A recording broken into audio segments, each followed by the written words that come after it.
and welcome back to another episode of Fun Friday Ideas with me, Susan, your speech language pathologist. So today's video is going to be the last one before we go into maternity mode, and I take a little hiatus until June. Normally, I know my Fun Friday activities, I try to give you one or two specific activities to work on or to consider or to tweak and see how your kids like it. But for today, I want to kind of summarize some of the stuff that we've talked about in the past and give you a nice synopsis of play and the importance of play. So that way, while I'm gone, you can use these concepts and these principles in your play.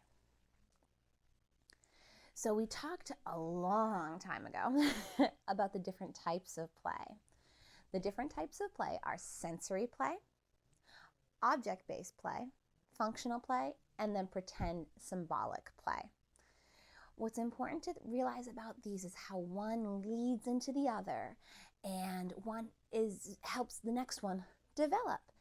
And your kids can focus on one type of play, or maybe they like to use a mix of all of them. So what we start out doing first is our sensory play, like I've talked about before.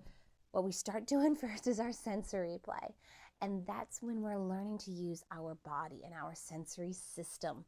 So a lot of times this is what babies do, what young toddlers do as they're trying to figure out how their body works and how their body is affected by the environment. After that, we start to realize that not only can our body be used as a toy, but the things around us have impact on us. And we start to have fun with the objects and the toys around us. Then that leads into our functional play, where we're manipulating more than one toy to get our needs met and to entertain ourselves. And then the functional play leads into our symbolic play, where those objects are no longer what they seem.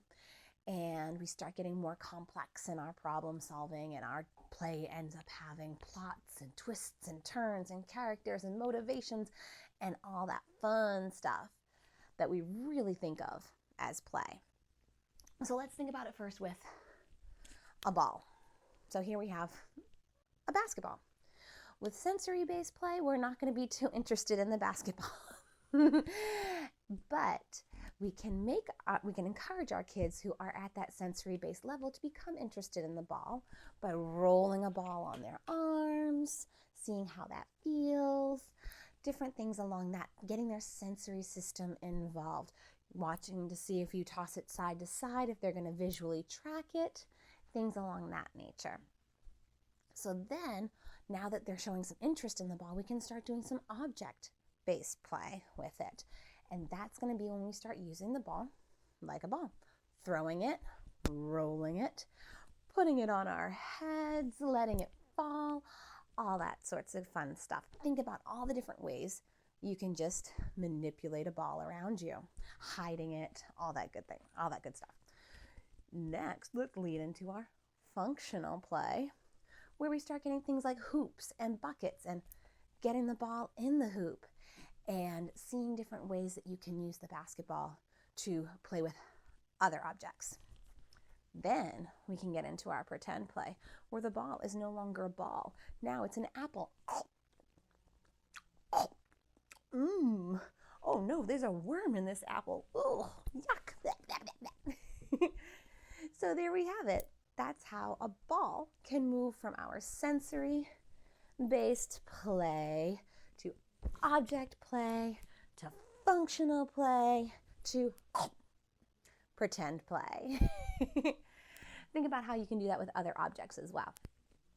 Now, I've also tried to give you along the way, I've tried to give you tips to use during your play to really enhance the experience that you and your child are having. So I want to summarize that with 5 tips for you to just put in your back pocket and remember when it's playtime, keep these 5 ideas in mind.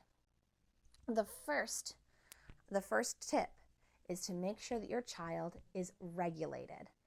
And by regulated, I mean in a calm, collected state, maybe a little bit excited, but not about to have a meltdown, not too tense, not having a tough time. If your child is having a tough time, might not be the best time to play.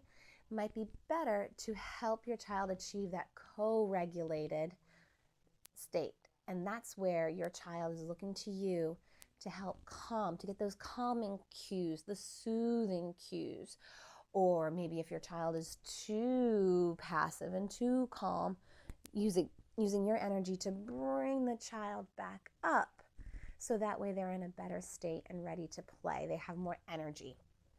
So think about it that way, where your child is either too passive or maybe a little bit too wound up. And so they're going to look to you for co-regulation to bring them to the middle. And when they're in that co-regulated and that nice, calm, even state, that's when play can really happen. Now you can use some play to get them there, some different, especially some sensory play, to get them to that state. But again, really balance that. Look for their cues. Look for what's working and look for what's not. And back off if they need some space. Respect that. Tip number 2, follow their lead. So whatever they want to do in play, whatever they want to play with, within safety, of course, follow what they're interested in. Avoid putting your adult agenda on their play. So if they want to play with the trains, but you want to play with the dinosaurs, guess what? Those dinosaurs are going to have to wait. They want to play with the trains. So focus on what they're interested in. Maybe they want to focus on something that doesn't even seem like a toy, like playing with some boxes in the kitchen or some pots and pans, things like that. Focus on what they're interested in. The more you try to put your agenda on what they're doing, the more they're going to shut you out and not want you in their play. They want to explore their ideas. That's the whole purpose of play. Tip number 3, allow yourself to be directed rather than directing. So again, this goes with following their lead a little bit. But you might feel like you're following the lead, but then you're telling them what to do with those trains and telling the trains what to do and telling them how to build the track. And, oh, that track doesn't go there. That's not going to fit. Look what's going to happen over here. Hold back on that. Play is for your child to explore their ideas, their cause and effect, and get an idea of what they can do and how they can fix these problems. Take a back seat. You do plenty of directing them throughout the day. During this time, ask them, how do I do it? Where does it go? Should I put it here? Should I put it there? Should I put it here? Be directed rather than directive. Tip number 4, have little small challenges in there when your child is ready. Follow their cues, follow that they're regulated, make sure they're with you and that you guys are on the same page. And then you can throw in some little challenges here and there. Maybe remember those dinosaurs from earlier that you wanted to play with, but they were totally not okay with? Well, that T-Rex has decided to walk over the track, and he's sitting on the track right now where the train wants to go, and he's not going to move. He fell asleep. What are we going to do? So there you have your little dinosaur causing a little bit of a challenge to your child's idea of pushing the train or whatever they might be doing with the train. Tip number 5, laugh. Have fun.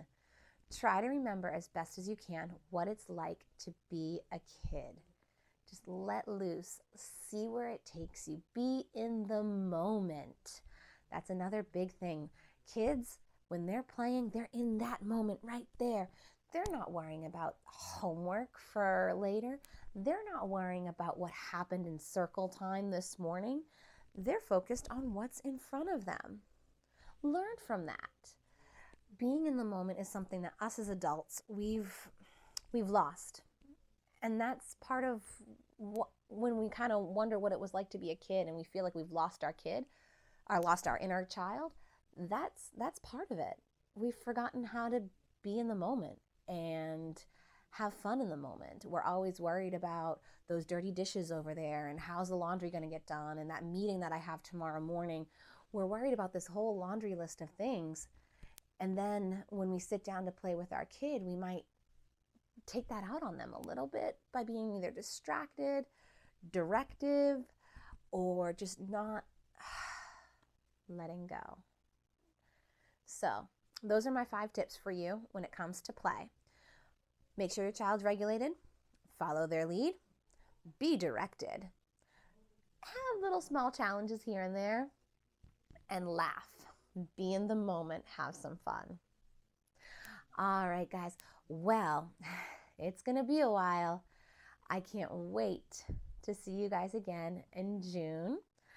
And here goes nothing. All right, guys. I will see you then. Take care.